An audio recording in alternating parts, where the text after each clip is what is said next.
Ну что, погнали?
Пьяный, сука, блядь.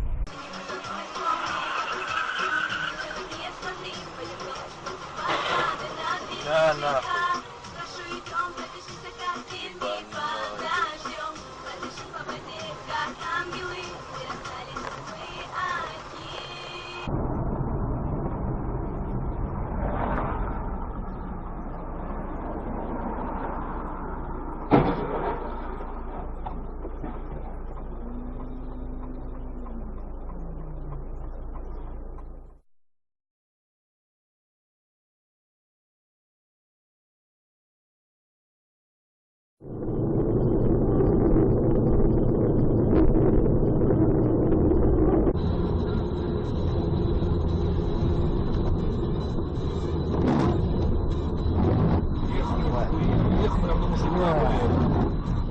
Пиздец, нахуй.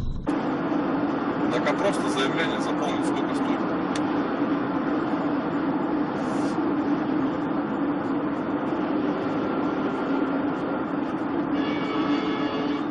Нихуя, еблысь нахуй. Охуеть, прикиньте, авария, блядь. КамАЗ въебал и уходит, короче, прикиньте.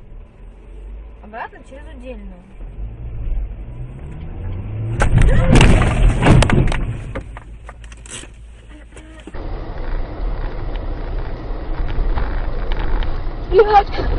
Блядь!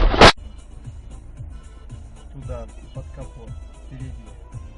Я бы как сел, чтоб я Волгу все чего шум так мешает.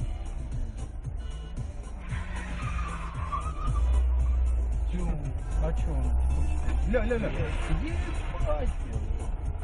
Бля, и заехал прям в дом. Ебать, твою мать!